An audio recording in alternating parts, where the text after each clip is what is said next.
आंघोळ करताना लघवी का येते? तुम्ही कधी लक्ष दिलं आहे का? जसे तुम्ही आंघोळीला जाता, अचानक लघवीची तीव्र भावना जाणवते. कधी कधी असं वाटतं की आत्तापर्यंत काहीच नव्हतं, पण जसं शरीराला पाणी लागतं तशी लघवीची इच्छा जागृत होते. हा निव्वळ योगायोग आहे का, की यामागे काही खास कारण दडलेलं आहे? आयुष्यात कोणतीही घटना सहज घडत नाही. प्रत्येक छोट्या गोष्टीमागे काही ना काही कारण असतं. आता प्रश्न हा आहे की आंघोळ करताना आपल्याला लघवी का येते? ही आपल्या शरीराची काही कमजोरी आहे का? हे एखाद्या आजाराचे लक्षण आहे की मग हे मन आणि शरीर यांच्यातील खोल नात्याकडे निर्देश करते? शरीर आणि मनातील खोल नाते. फक्त विचार करा, जर हा शरीराचा एक सामान्य अनुभव असता तर प्रत्येक जण तो इतका खोलवर का अनुभवतो? आंघोळ म्हणजे फक्त स्वच्छता नाही. आंघोळ एक अशी प्रक्रिया आहे ज्यात शरीर, मन आणि तुमची संपूर्ण चेतना जोडलेली असते. पाणी, ज्याला सर्वात पवित्र मानले जाते, ते फक्त तुमच्या शरीरालाच धुवत नाही, तर तुमच्या आत साठलेला थकवा, तणाव आणि दाब सुद्धा धुवून टाकते. आणि जसे शरीर हलके होते, त्याचा दाब लघवीच्या रूपात बाहेर पडतो. पण ही तर फक्त वरवरची गोष्ट आहे. खरी कहाणी याहून खूप खोल आहे. कारण शरीराचा प्रत्येक अनुभव मनाचाही अनुभव असतो आणि मनाचा प्रत्येक अनुभव शरीरात उतरतो. त्यामुळे जेव्हा तुम्ही आंघोळ करता तेव्हा ही फक्त एक जैविक प्रक्रिया नसते. ही तुमच्या मन आणि शरीरामधील एक संवाद आहे. थंड पाणी आणि मूत्राशय यांचा संबंध. आता विचार करा, जेव्हा पाणी तुमच्या शरीराला स्पर्श करते तेव्हा काय होते? तुमच्या त्वचेच्या प्रत्येक रोमछिद्रात खळबळ उडते. मज्जासंस्था सक्रिय होते. थंड किंवा गरम पाण्याचा स्पर्श मेंदूला सांगतो की शरीराला काहीतरी बाहेर सोडण्याची गरज आहे, आणि त्याचा पहिला मार्ग म्हणजे लघवी करणे. पण हे पूर्ण सत्य नाही. कारण जर हा फक्त थंड पाण्याचा परिणाम असता तर गरम पाण्याने आंघोळ करताना असे का होते? जर हे फक्त मूत्राशयामुळे होत असते तर आंघोळीपूर्वी असे का होत नाही? आणि पाणी पडताच अचानक का होते? हेच ते रहस्य आहे जे लोकांना चकित करते. जसे तुम्ही आंघोळ सुरू करता, शरीर लगेच आरामदायक स्थितीत जाते, आणि शरीर आराम करताच ते सर्वात आधी दाब सोडून देते. हा दाब कधी लघवीच्या रूपात दिसतो, कधी खोल श्वासांच्या रूपात, आणि कधी थकल्यासारखं वाटण्यात. माणूस तोपर्यंत तणावात असतो जोपर्यंत तो स्वतःला मोकळं करायला शिकत नाही. आंघोळ करणे, पाण्यात डुबणे, हे सर्व अनुभव चांगले वाटतात कारण ते तुमच्या आतला भार हलका करतात. पाणी आणि पेशाब यांचा संबंध. फक्त आठवा, उन्हाळ्यात जेव्हा तुम्ही थंड पाण्याने आंघोळीला बसता तेव्हा पहिलाच पाण्याचा थेंब पूर्ण शरीराला एक धक्का देतो. त्या धक्क्यात शरीर काही काळासाठी नियंत्रण गमावून बसते, आणि नियंत्रण गमावल्याने इच्छा निर्माण होते. आता तुम्ही विचार कराल की हे प्रत्येकासोबत होतं का?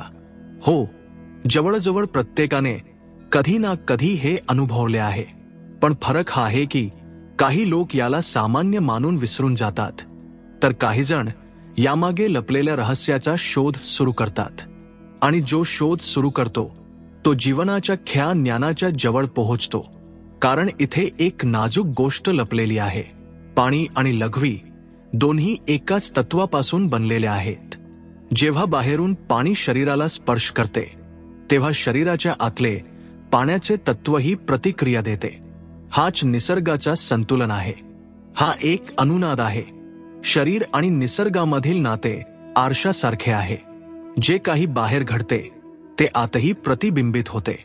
म्हणून जेव्हा बाहेरचे पाणी तुमच्या शरीराला मिळते तेव्हा आतले पाणी म्हणजेच लघवी बाहेर येण्यासाठी आतुर होते. मनोवैज्ञानिक आणि आध्यात्मिक पैलू. पण आता प्रश्न हा आहे की ही फक्त पाणी आणि मूत्राशयाची गोष्ट आहे की यामागे काहीतरी आणखी आहे? हे एखाद्या कमजोरीचे लक्षण आहे का? हे एखाद्या आजाराचे सुरुवातीचे लक्षण आहे का? की फक्त मन आणि शरीरामधील एक संवाद आहे? इथूनच आपला प्रवास सुरू होतो, शरीराच्या विज्ञानापासून ते आध्यात्मिक दृष्टीपर्यंत. कारण जर आपण याला न समजता सामान्य मानून दुर्लक्ष केले तर आपण जीवनातील एका मोठ्या संकेताला मुकणार. चला तर मग या रहस्याला आणखी खोलवर समजून घेऊया. प्रत्येक वेळी जेव्हा तुम्ही काही सोडता, काही मुक्त करता, तेव्हा ते तुमच्यावरील ओझ्यापासून स्वातंत्र्य देते. पण लक्षात ठेवा, हा प्रवास सोपा नाही. कारण जे दिसते ते सत्य नसते आणि जे दिसत नाही तेच खरे सत्य असते. पण प्रश्न असा आहे की असं का होतं की काही लोकांना हे जास्त जाणवते आणि काही लोकांना कमी? इथे मानसशास्त्राची भूमिका येते. मानसशास्त्र सांगते की आपले मन आणि शरीर खोलवर जोडलेले आहेत. जसे मन आराम करते, शरीरही मोकळे होऊ इच्छिते. याला कॅथार्सिस म्हणतात. विचार करा, जेव्हा तुम्ही रडता तेव्हा तुम्हाला कसे वाटते? आधी जड वाटते, पण रडल्यानंतर हलके वाटते. लघवीच्या बाबतीतही असेच होते. ही एक प्रकारची स्वच्छता आहे आणि आंघोळही अशीच एक प्रक्रिया आहे जी आराम आणि ताजेतवानेपणा दोन्ही जागृत करते. गर्भाशयातील अनुभव. माणूस सतत दबावाखाली असतो. ताण, इच्छा, भीती, राग, वासना हे सर्व आत साठलेले असतात. जेव्हा तुम्ही आंघोळ करता तेव्हा पाणी फक्त शरीराला धुवत नाही, ते तुमच्या दबावांनाही वितळवते. आणि दाब कमी होताच शरीरातून सुटकेची छोटी छोटी चिन्हे बाहेर पडतात.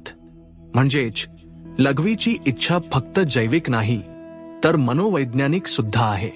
ही या गोष्टीची निशाणी आहे की जसे तुम्ही आराम करता, शरीर सुटकेची अपेक्षा करते. पाणी फक्त शरीराला स्वच्छ करत नाही, ते तुमच्या अधोमन, सबकॉन्शियस पर्यंत पोहोचते. कारण पाण्याचे अस्तित्व खूप खोल आहे. तुम्ही आईच्या गर्भात पाण्याने वेढलेले जन्माला आला होता. तुमचे पहिले अनुभव पाण्याशी जोडलेले आहेत. त्यामुळे जेव्हाही पाणी तुम्हाला स्पर्श करते, तुमचे अधोमन सक्रिय होते. म्हणूनच आंघोळ इतकी सुखद वाटते. म्हणूनच पाण्यात डुबणे, एखाद्या तलावाच्या किंवा समुद्राच्या किनारी बसणे इतके आरामदायक असते. आणि म्हणूनच जेव्हाही शरीर पाण्याला स्पर्श करते, ते लगेच सुटकेची अपेक्षा करते, कारण ही त्याची पहिली अनुभूती असते. प्रत्येक वेळी जेव्हा पाणी तुम्हाला स्पर्श करते, गर्भाशयाचा अनुभव परत येतो. गर्भात तुम्ही पूर्णपणे आरामात होता. कोणताही ताण नाही, कोणताही दबाव नाही. पाण्याचे वातावरण आणि सुटकेचा अनुभव हेच कारण आहे की आंघोळ करताना लघवी येणे स्वाभाविक आहे. वैद्यकीय दृष्टिकोन. पण आता एक प्रश्न उरतो, आंघोळ करताना लघवीची इच्छा फक्त एक सामान्य रिफ्लेक्स आहे की एखाद्या आजाराचे लक्षणही असू शकते?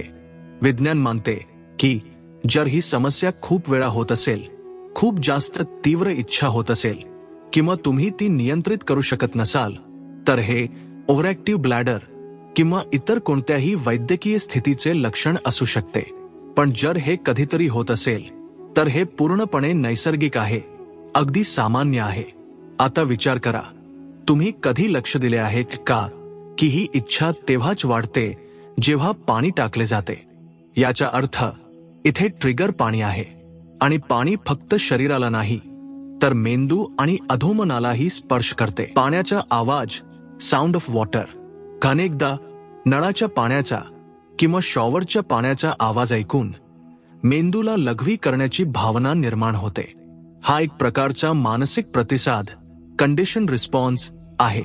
लहानपणापासून आपण ऐकतो की पाण्याचा आवाज आणि लघवी यांचा संबंध आहे. त्यामुळे मेंदू तशी प्रतिक्रिया देतो.